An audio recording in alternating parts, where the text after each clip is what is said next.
Welcome to the Parsha Perspective. Each week, we will delve deep in a weekly Torah portion to find a practical and insightful way to enhance your daily life.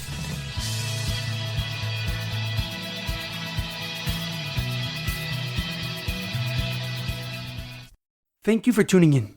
My name is Rabbi Shalom Yamini, and each week we will look into the weekly Torah portion to find practical and insightful ways to enhance your daily life. This week's Parsha Perspective is in honor of the Refuah Shlema, the complete and speedy recovery of HaRav Amitai ben Shoshanna and Shaul ben Berta.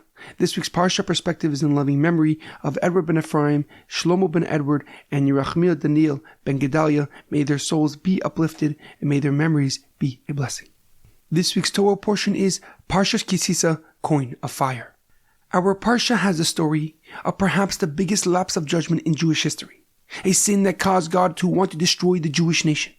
A transgression that thousands of people died from, and its consequences are felt till this very day.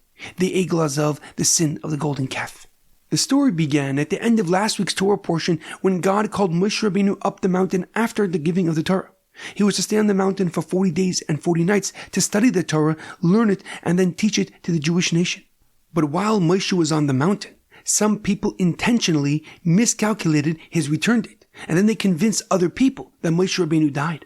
And they went to Aaron and Hur, who was Miriam's son, and demanded that they make an idol to lead them in Moshe's stead. Hur tried to talk them out of it, and he said that Moshe's return was imminent, and therefore there was no need to worry. But he was killed for refusing to follow along in their evil plans. So Aaron realized that he had no choice but to follow in their plan or face a similar fate. And he told them to gather all their gold and bring it to him so he can create an idol. Secretly, he hoped that it would take a while for them to collect it and Moshe Rabbeinu would be back before they were done. However, unexpectedly, the Jewish people quickly gathered all their gold and brought it before Aaron HaKohen. And having no other choice, Aaron put all the gold into the fire, and the gold took a form of a calf. The Jewish nation began to sing and dance around the golden calf, believing that this was their leader in Moshe's stead.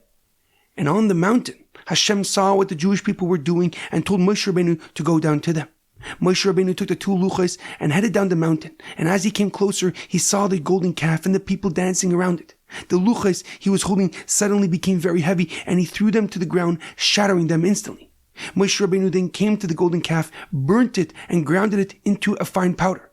He then went to the tribe of Levi and said, "Join me and defend the oneness of God and His Torah." The entire tribe of Levi joined him as they punished those that sinned with the golden calf. When they were finished, Moshe Rabbeinu turned to God and begged him for mercy. He told God to remember the bris, the covenant that he made with Abraham, with Yitzchak, and with Yaakov. He told Hashem that if he was to destroy the Jewish nation, he should erase his name, Moshe Rabbeinu's name, from the Torah. And God ultimately forgave the Jewish nation and told Moshe the 13 attributes of mercy we say each day. However, a question comes to mind. Before the episode of the Egel, the golden calf, God told Moshe Rabbeinu to count the Jewish nation. He was to collect a half-shekel coin from each man in the ages of 20 to 60 and then calculate the coins to get the total number of people. The Medrash writes that surprisingly, Moshe Rabbeinu did not know what a half-shekel coin looked like, and therefore God showed him a matbea shel eish, a half-shekel of fire, to demonstrate what the coin was. But if the half-shekel coin was not highly valuable, and in fact it was extremely common, then how did Moshe not know what a half-shekel looked like? And furthermore, there are many ways for Hashem, for God, to demonstrate to Moshe Rabbeinu which coin he is referring to. So why did God need to specifically show him a coin of fire, a matbea shel eish?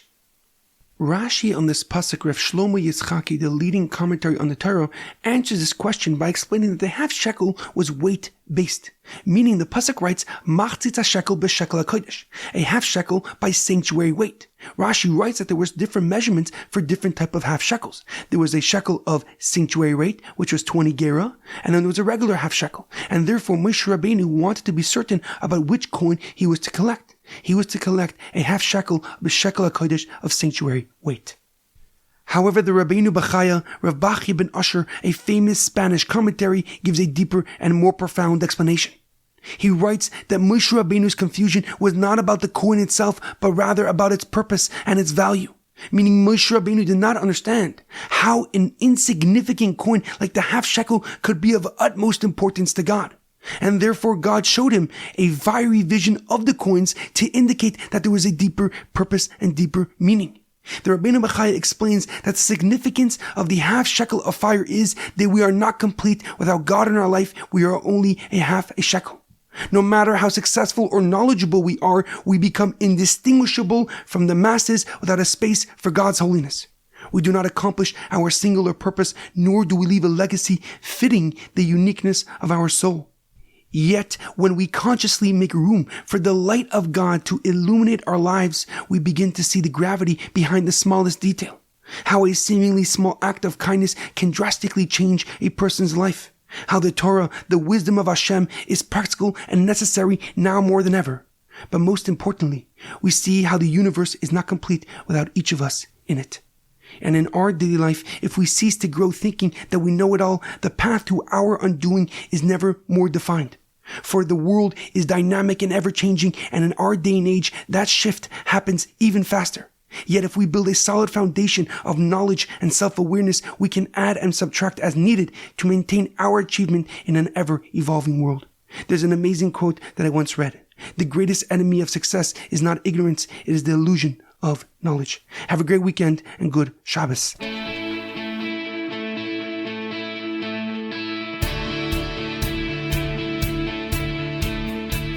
Thank you for tuning in to the Parsha Perspective.